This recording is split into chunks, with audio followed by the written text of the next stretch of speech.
Also, our host, Prime Minister Keir Starmer. Mr. Prime Minister, leaving energy for a moment aside, again and again you have shown your leadership at the global stage at different issues. Thank you very much for that, Mr. Prime Minister, very much appreciated.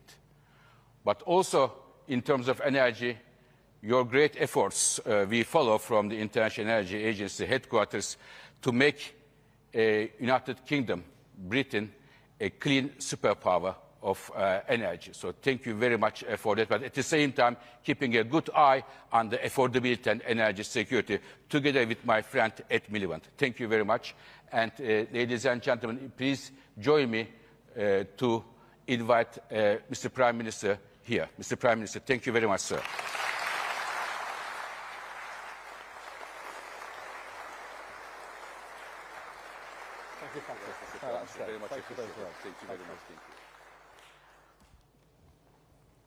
Fatih, thank you very much for those wise words and key principles. And good afternoon, everybody. It's really fantastic to see so many people here in London. Welcome to London. I'm so pleased we've got so many representatives from so many places.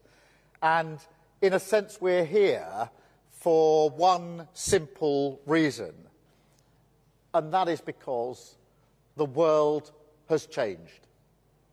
From defence and national security on the one hand, much discussed in recent months, to the economy and trade, old assumptions have fallen away. And we're living through an era of global instability, which is felt by working people as an age of local insecurity.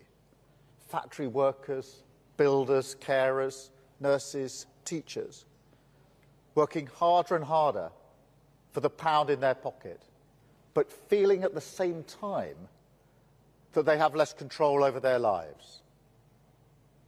And energy security is right at the heart of this. Every family and every business across the United Kingdom has paid the price for Russia weaponising energy, and it has. But it's not just that.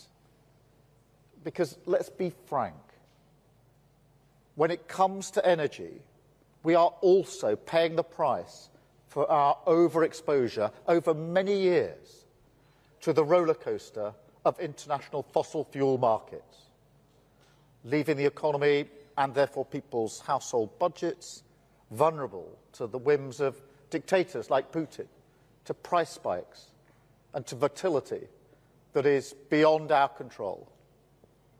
Since the 1970s, half of the UK's recessions have been caused by fossil fuel shocks.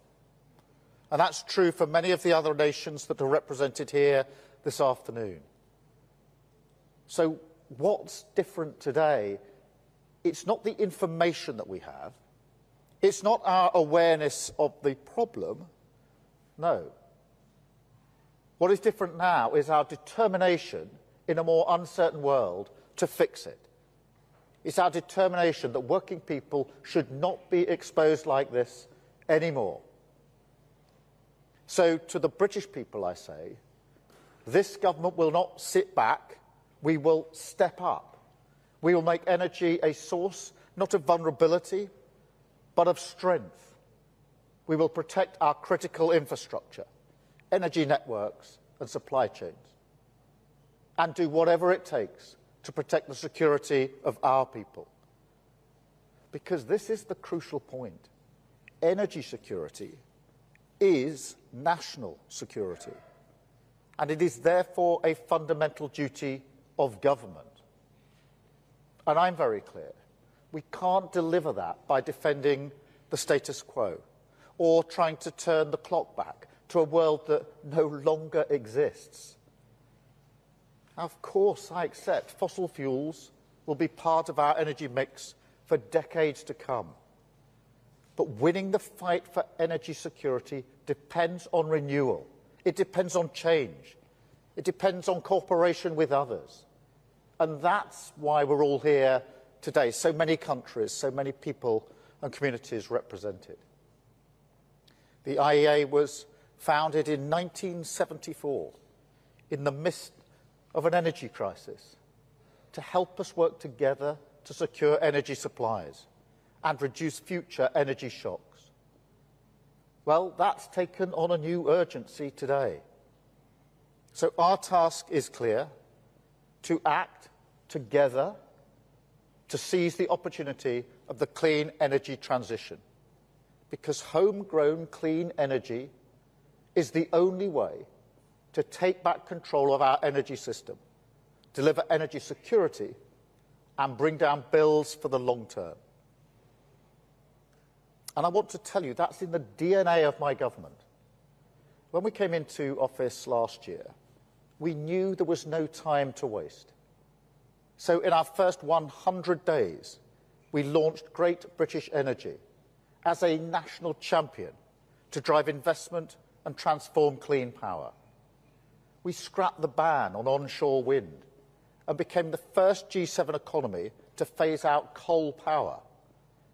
And whilst we won't be turning off the taps, we are going all out through our plan for change to make Britain a clean energy superpower, to secure homegrown energy and set a path to achieving clean power by 2030. Now, I know that some in the UK don't agree with that. They think that energy security can wait. They think tackling climate change can wait. But do they also think that bill payers can wait too? Do they think that economic growth can wait? Do they think that we can win the race for green jobs and investment by going slow? That would serve no one.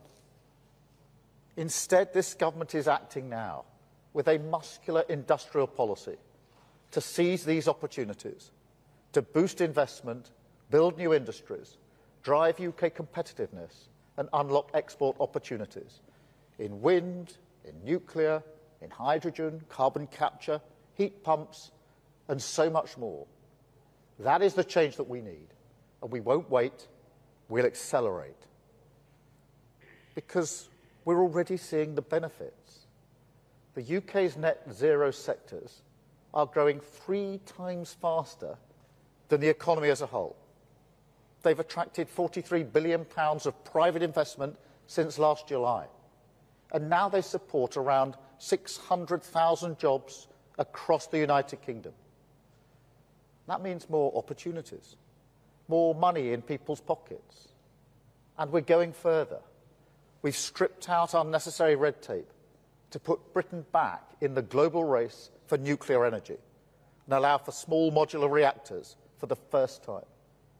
We're speeding up planning for clean energy projects, including onshore wind, to power millions of homes and unlock further investment of £40 billion a year.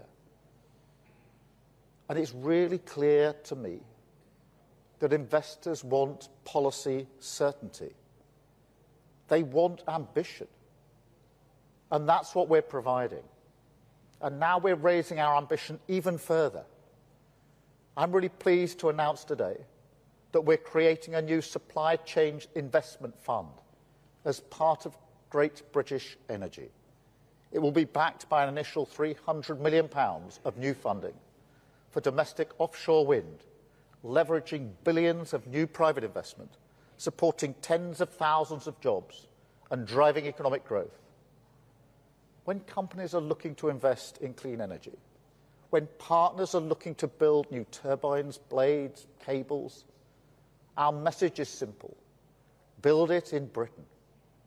I'm determined to seize this opportunity to win our share of this $1 trillion market and secure the next generation of great jobs.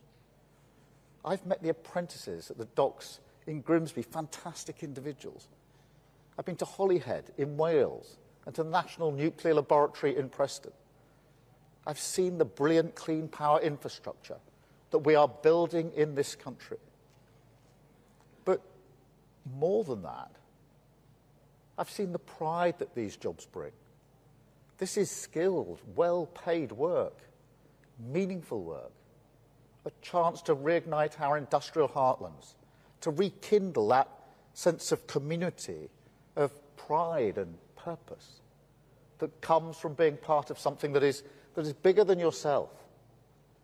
So I'm pleased to tell you that I can share some more good news this afternoon. Earlier today, we finalised a deal with Eni. It will see them award £2 billion in supply chain contracts for the HyNet carbon capture and storage project, creating 2,000 jobs across North Wales and the North West. I want to thank all those here today who are part of this success story, because it's all built on stability, yes, but our ruthless focus on delivery. But it's also built on partnership. And so, let me say, it is a real pleasure today to welcome my friend, President von der Leyen. Ursula, it is so good to have you with us this afternoon. Last time we were in this building, Ursula and I stood together with other colleagues here at Lancaster House. This was just last month, about six weeks ago, standing shoulder to shoulder with President Zelensky, working together for European security. Today we stand again together with Fatih and others and the IEA, united behind European energy security. Europe must never again be in a position where Russia thinks that they can blackmail us on energy. And until Russia comes to the table and agrees a full and unconditional ceasefire, we must continue to crack down on their energy revenues, which are still fueling Putin's war chest. This is the moment to act, and it's the moment to build a partnership with the EU that meets the needs of our time, facing up to the global shocks of recent years, and working together to minimise the impact on hard-working people. So we're doing more with the EU to improve our interconnections and make the most of our shared energy systems, as well as building on the fantastic partnerships that we already have with countries like the Netherlands, with Germany, with Norway and so many others. We have a common and important resource in the North Sea, which can help us meet common challenges. Now, to me, this is just common sense. So let's seize this potential to drive down bills, drive up investment and growth and energy security. I was elected with a mandate to deliver change. So I make no apologies for pursuing every avenue to deliver in the national interest and secure Britain's future. That is always my priority. And of course, this has to be a global effort as well. We need to see a wider coalition that unites the North and South in a global drive for clean power. And that's why I launched the Global Clean Power Alliance at the G20 last year, working alongside the EU's Global Energy Transitions Forum. And that's why we're joining forces to take this forward. We want to tackle the barriers and bottlenecks that are holding countries back. So I'm pleased to announce today that under the Global Clean Power Alliance, we're establishing a first-of-its-kind global initiative to unblock and diversify clean energy supply chains. We're harnessing the political leadership needed to make this happen. Because ultimately, that is what this is about. Leadership. In this moment of instability and uncertainty, when we're buffeted by global forces, we are taking control. We are working together with partners from around the world, with the IEA and all of you here today, to accelerate this vital global transition. And in the UK, we're stepping up now to make energy a source not of vulnerability and worry, which it is at the moment and has been for so long, but a source of strength, of security and pride, with British energy powering British homes creating British jobs, a collective effort to boost our collective security for generations to come. Thank you very much.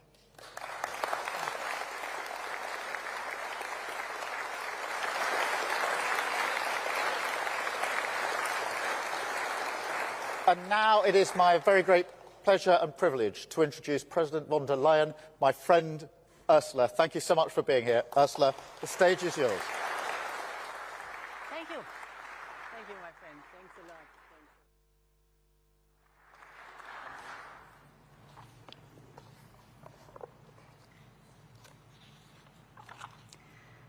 Thank you very much, Prime Minister, my dear friend Keir, Dr. Birol, dear Fatih, Excellencies, ladies and gentlemen.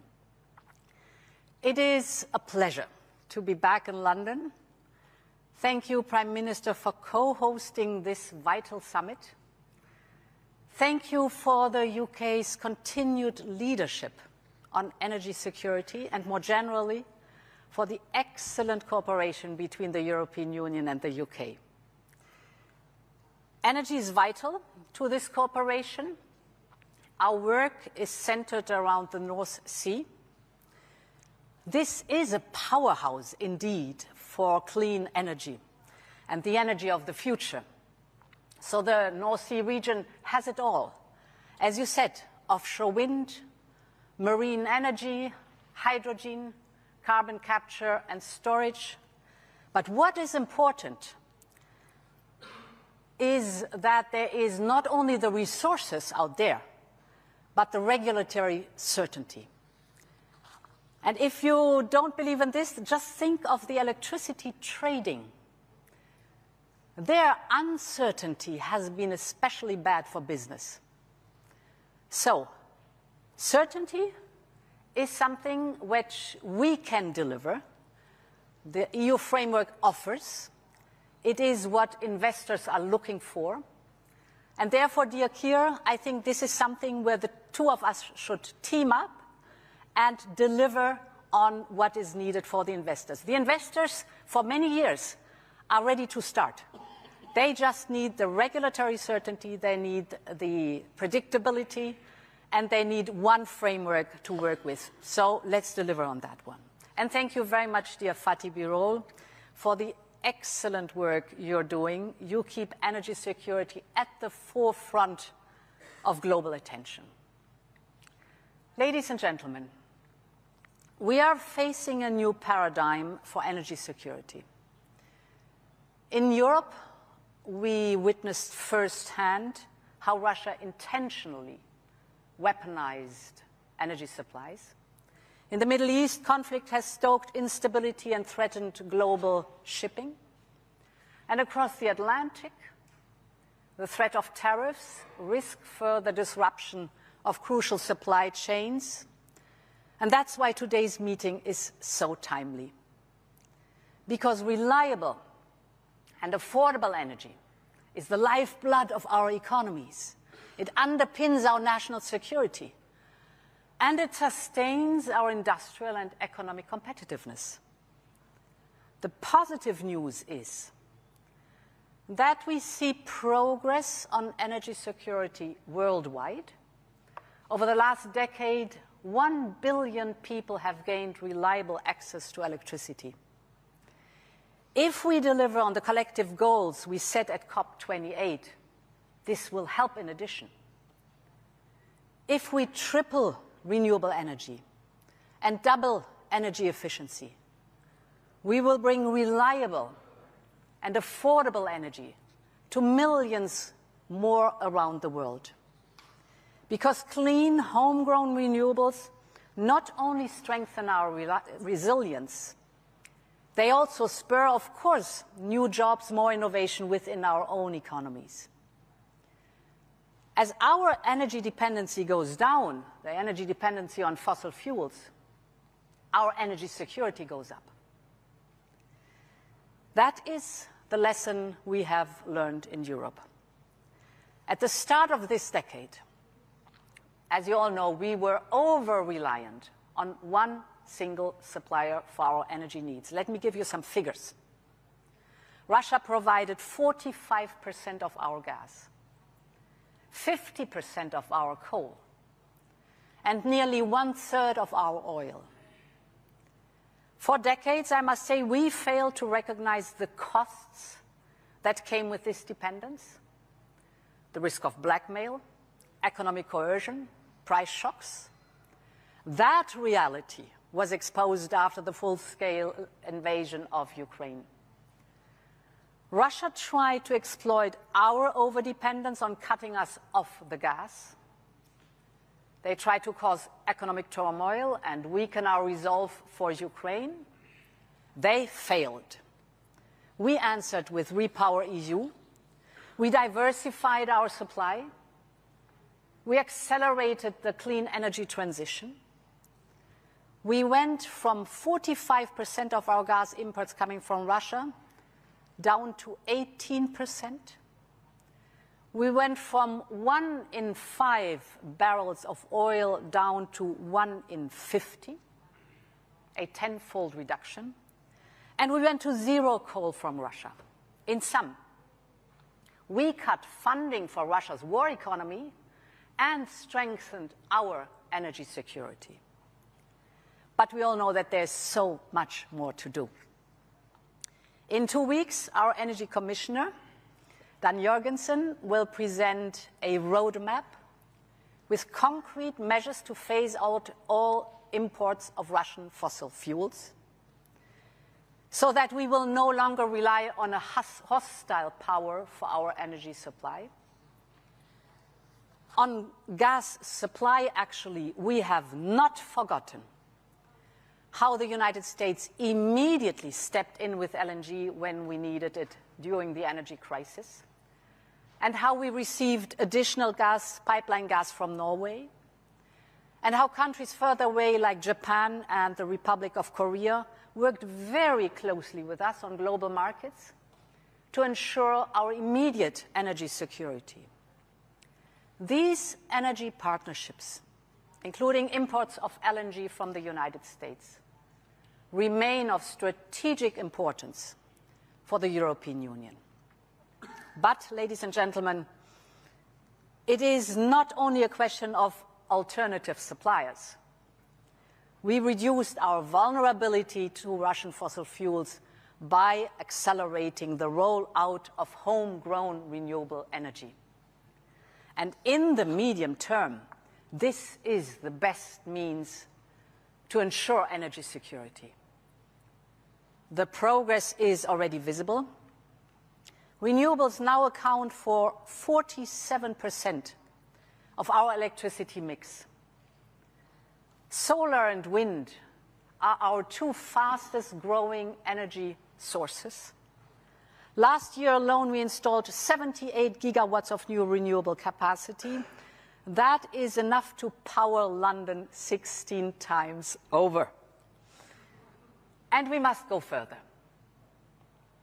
Earlier this year, we presented an affordable energy action plan.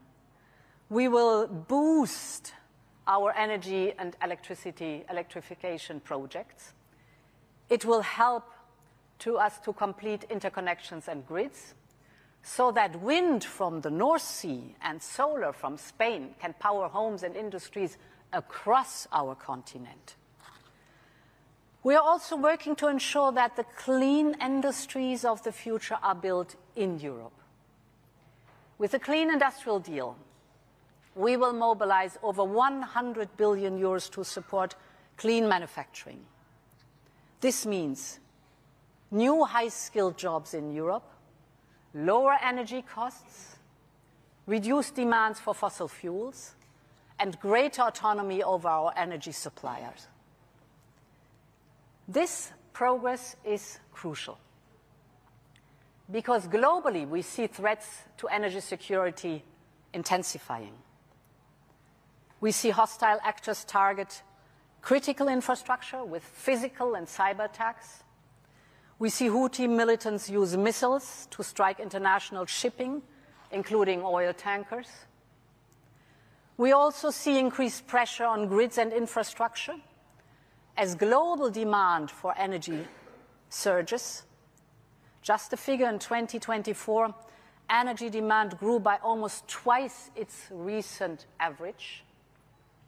And this is driven by increased consumption of electricity and the growing energy needs in areas such as electric mobility, air conditioning, and of course, ever more powerful artificial intelligence. All the data centers are just energy eater par excellence. On the other hand, and that is bitter, progress to connect the world's poorest to electricity has slowed. And this threatens to leave tens of millions of people, particularly in Africa, living in energy insecurity. So, ladies and gentlemen, these global challenges require a collective response. We need greater collaboration across the entire energy value chain. And I see 5 steps where we need to step up cooperation to deliver energy security. First, we need to set a clear vision of the direction of travel and a determination to follow it. Earlier this year, alongside many of you here, we launched the Global Energy Transition Forum. You mentioned it, Keir. The forum can help us to deliver on the promises we made at COP28 in Dubai, our promise to triple renewable energy capacity and to double energy efficiency by 2030. So to achieve this, we need to keep track of progress, because you all know the old saying, only what gets measured gets done. So as we discussed, dear Keir, the forum will work hand in hand with the Global Clean Power Alliance, which you launched this year, because we share the same goals, we aim for the same results, so that by working together, again, the two of us can deliver. Second point, we need to turn targets into very concrete projects, not only at home, but also abroad. Europe is doing this through the Global Gateway Initiative and our Scaling Up Renewables in Africa campaign. That is, European funds are helping to build infrastructure to ensure that clean energy is available where it is needed the most. For example, with the Zambia-Tanzania Energy Interconnector, this will connect the power grids of southern and eastern Africa. It will bring energy security to millions across Africa. Third point, we need critical raw materials. You all know it here in this room. And this is all the more important in the context of looming trade restrictions and export bans. We see it already. These minerals are the building blocks of the clean transition. And work is already underway, and I would like to commend here again the International Energy Agency for its leading role in this crucial topic. The European Union has signed 10 strategic raw materials agreements with partner countries. And we launched the first ever clean trade and investment partnership with South Africa. This will see Europe invest 4.4 billion euros in clean energy projects in South Africa.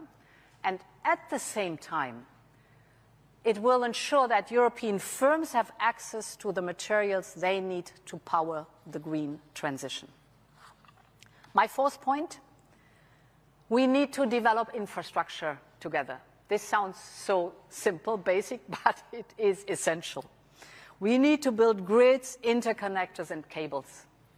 We need to connect our countries and diversify our energy supplies. And that is what we are, for example, doing with the ELMEC connection between Italy and Tunisia.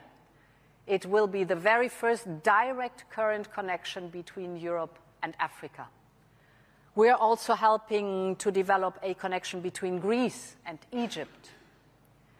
So these projects will help enhance energy security across both our continents. And finally, we need, of course, to work together to protect infrastructure, both from cyber attacks and physical attacks. And here we should use the cooperation we have with NATO We have taken, together with NATO, measures to better prepare and protect ourselves. We are developing capabilities to protect critical undersea cables. That's the new normal. And as we know that these cables cross countries and continents, we are absolutely open and ready to share our experiences and to cooperate on this with our strategic partners and friends. So, ladies and gentlemen, a lot is to do. We have gone quite a mile already, but we are at a decisive moment. And the speeches I could listen to today prove how crucial it is now to be here. Thank you again, Fatih, for convening this summit here. It is crucial because Europe is ready to work with all of you. We are in close cooperation anyway, but it's a broader offer here.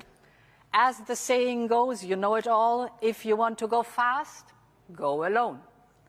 If you want to go far, go together. And we want to go far. Thank you very much for your attention.